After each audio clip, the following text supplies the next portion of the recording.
What's good, y'all? Yazi. I will try to make this as quick as possible, but it's not going to be quick.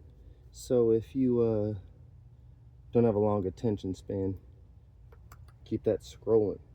So what I'm going to be talking about is the Democratic race between Greg Landsman and Damon Lynch IV. Shout out NPR. I listened to their campaign and speaking points earlier today, and very grateful for NPR because it definitely was extremely helpful. And so I'm going to just stick to the things that they said and based off of things that I know historically off of what they said. But I am going to start off with context, right? And so the context is this. When FDR, Franklin Delano Roosevelt, the creator of the New Deal, when he was making these policies, it was because he was in a time where everybody was economically struggling very, very bad. And so this included black people. And so, since this included black people, even though he was racist, his policies directly benefited black people because FDR's policies did not box them out. It was all poor people. And so if you fit under these categories, boom, we're going to look out for you. And he was elected 4 times. They had to make laws about, term limits because of this dude, because he was, they rocked with him heavily. And have that context. He was racist, but he had majority black vote, not because they thought he was looking out because they're black, but his policies just so happen to look out for black people. So that's the context that I would like people to understand off of my opinions and why I'll be voting the way that I'm voting. I'll start off with Greg Landsman. All right. So Greg Landsman, I personally have a history with because I actually, let me make sure this is recording still. All right, cool, it's recording still. My mother used to work at the National Underground Railroad Freedom Center when he was working there. I used to actually have to file for him, my mother, a bunch of her coworkers.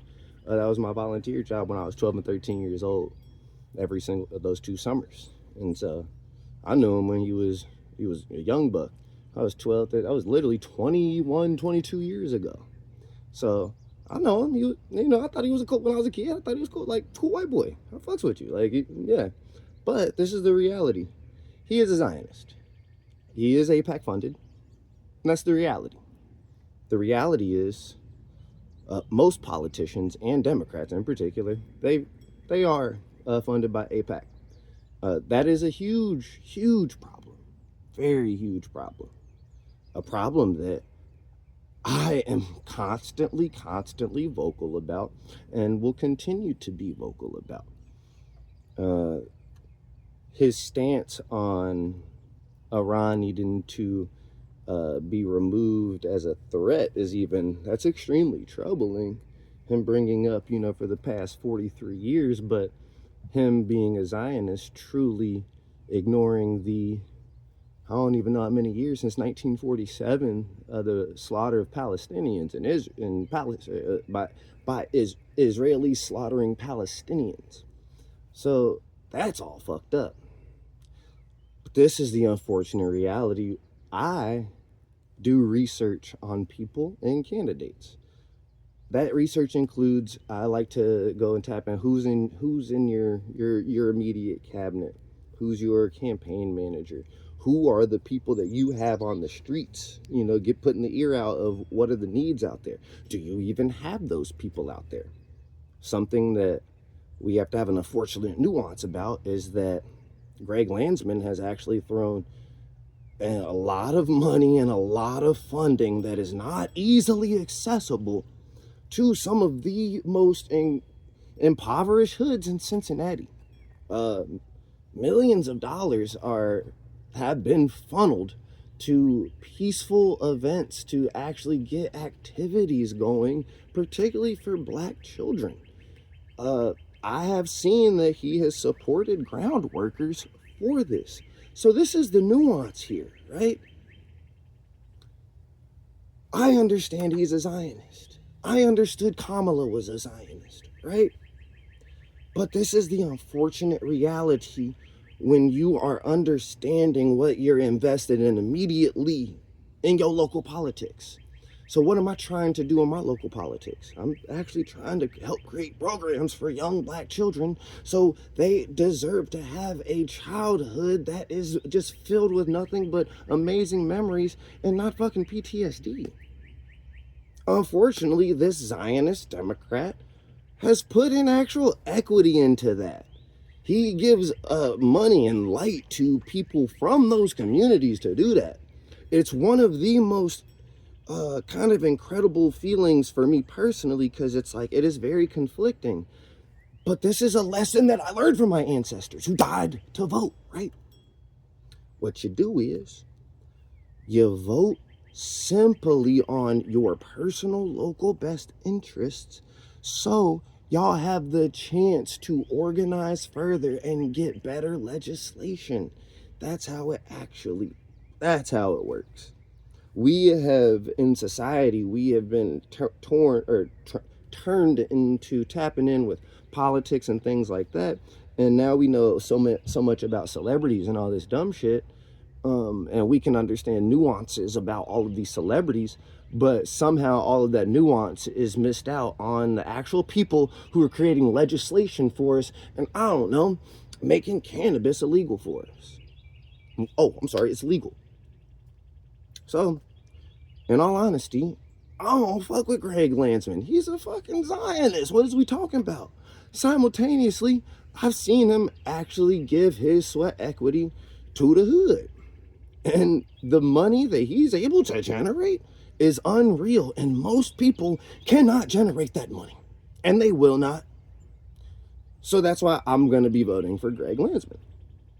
Now to Damon Lynch. Damon Lynch, I actually used to rock with heavily, super heavily, until online years ago, he started talking about, him voting for Trump and that being a protest vote. And something I loved what NPR did was they asked him about that. And I'm not going to lie to you, I was very satisfied with his answer. And I loved his openness and honesty about actually being uninformed of critiquing people who are Trump supporters, because you say they're voters of white supremacy, but you also are a person that literally helped that, not just by your vote on your social medias. Is one of the reasons why I stopped particularly tapping in with him, is because he was spreading all this pro-Trump rhetoric. And it was disgusting because he has a very big audience. And some of those people either didn't vote or they was actually rocking out what he was saying. And so now in that protest vote, what that protest vote has led to is black women have been getting removed from their jobs because jobs don't have to do DEI anymore. So the people actually most affected in that part of the sector has been black women, and they've lost their jobs like crazy. That is what that protest helped. That protest is helping fascism easily go around. And so that's why I love the honesty, because you gave us the option to actually, and you were honest about it, to have our reasonable opinions about that. This is the actual reason I won't be voting for him.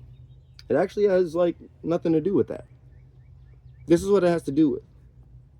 I have immediate trauma over people not being qualified for certain positions because they simply haven't done enough work yet. So a lot of people voted for Donald Trump because they're like, he's not a politician, he's a businessman. Now, politicians are not good in general. I'd say 1% of politicians are good, but the actual reality is you have to have that experience and know the name of the game. He admitted that he was new to this, to even the voting experience, because he admitted that he didn't even vote before. He wasn't into voting. He didn't think that was something that was important. And so, to me, you unfortunately are really in the back of the line to even just the average person involved in the political system, simply because you haven't voted.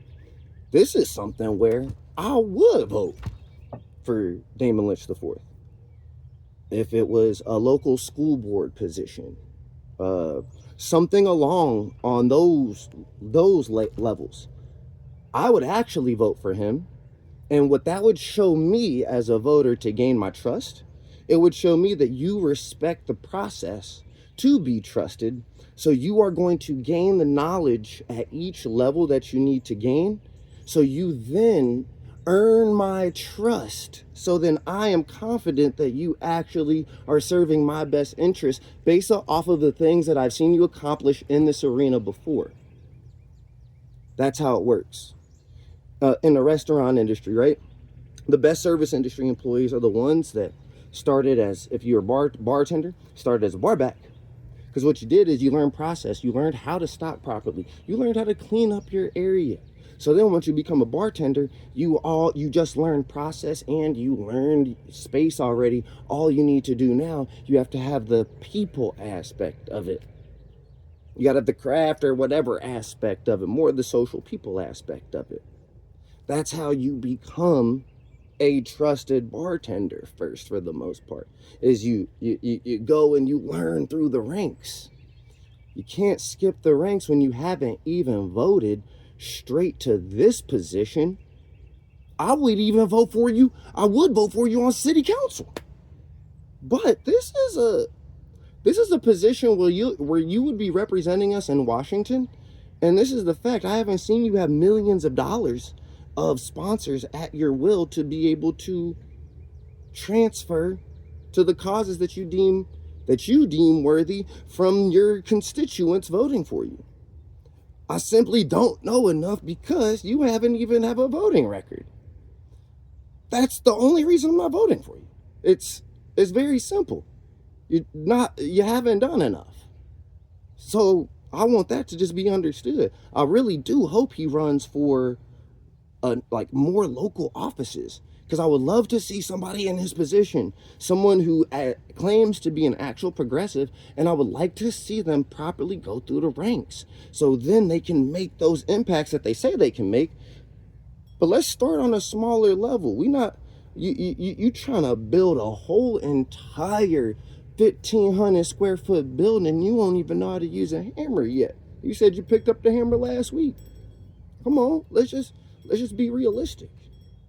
We unfortunately have to make this decision too. Why I'm personally making this decision is because historically hundreds and hundreds and hundreds of candidates have been wiped out in the democratic process, because what this does is it splits votes.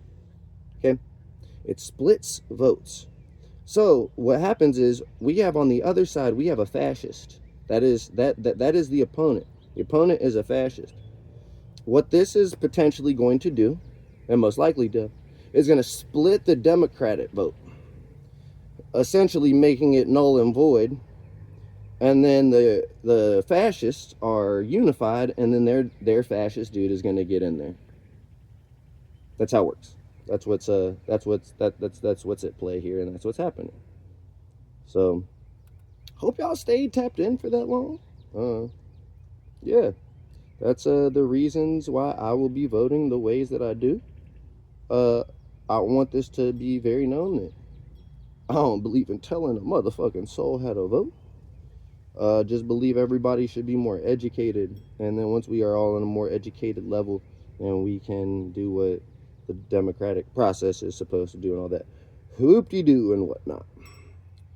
All right, I'm about to get to planting these, and I gotta go to salsa tonight. Shout out Salsa Natty. All right, love y'all. Peace.